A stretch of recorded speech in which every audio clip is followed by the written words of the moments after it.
Creamline handa na sa 12th crown kahit kulang ang players. No thoughts spawns Alyssa pero Risa Sato nagbabalik.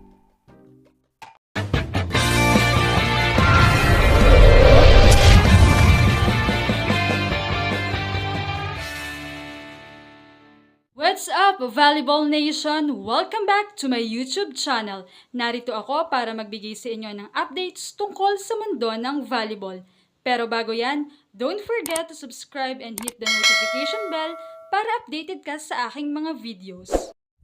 Isa sa nananatiling matatag at intact na team ay ang Creamline Cool Smashers.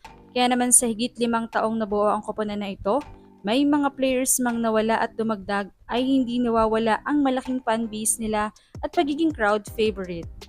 Kaya naman ngayon sa paparating na PBL on Tour ay marami na rin nag-aabang sa kanila dahil na rin sa mga bagong pasok na players katulad ni na Erin Pangilinan, Ishi Lalang Isip at Barbie Hamili. Bukod pa riyan ay dahil marami nga sa mga players ang malamang ay hindi natin makitang maglaro tulad nga ni Alyssa Valdez, Kyle Atienza, Kyle Negrito, Tots Carlos at Bernadette Pons na busy sa kanilang alas duties. Kaya naman interesting ito kung paano babalasahin ni Coach Sherwin ang kanyang mga players. Isa sa pinakamalaking kalakasan ng Creamline ay ang lalim ng kanilang roster dahil marami silang mahuhusay na manlalaro sa bawat posisyon.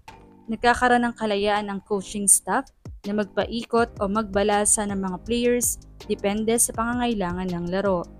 Hindi lamang iisa o dalawang manlalaro ang inaasahan ng koponan upang manalo, kundi halos lahat ng nasa lineup ay may kakayahang magbigay ng mahalagang kontribusyon kapag tinawag ang kanilang numero. Ang ganitong sistema ay malaking bentahe dahil nababawasan ang pagod ng mga pangunahing players at mas napapanatili ang mataas na antas ng laro sa buong season.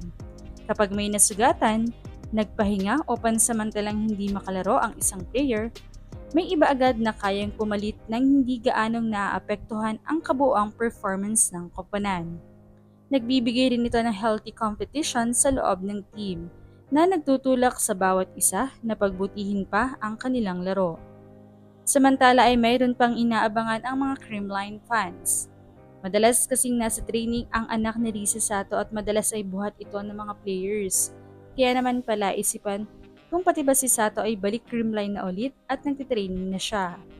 Well, umalis man si Sato sa team noon, inananatili pa rin naman ang kanyang suporta dito kahit na nga lumipat siya noon ng Cherry hanggang sa nagkaanak na nga ito. Kung sakaling bumalik si Risa Sato sa Creamline, maituturing itong malaking dagdag sa lalim at karanasan ng koponan. Kilala si Sato bilang isang maaasahang middle blocker na may kakayahang magbigay ng solid na depensa sa net, mahusay na blocking at mahalagang presence sa loob ng court. Dahil matagal na rin siyang naging bahagi ng sistem ng Creamline, hindi na magiging mahirap para sa kanya na muling makibagay sa estilo ng laro at kultura ng koponan. Ang kanyang pagbabalik ay maaari ring makatulong sa pagdagdag ng mga option para sa mga coaching staff pagdating sa rotations at mga kombinasyon ng lineup. Sa isang mahabang torneo, mahalaga ang pagkakaroon ng mga veterans na manlalaro na may sapat na karanasan sa mga pressure-filled na laban. Bukod sa kanyang kontribusyon sa laro, maaari rin siyang magsilbing mentor at gabay sa mga mas batang manlalaro ng koponan. Itinuturing nga rin siyang bilang lucky charm ng Creamline. Kaya naman sa tingin niyo ka-Volleyball Nation, magbabalik kaya si Risa Sato? Anong masasabi niyo rito? Leave a comment below. Thank you for watching and don't forget to subscribe.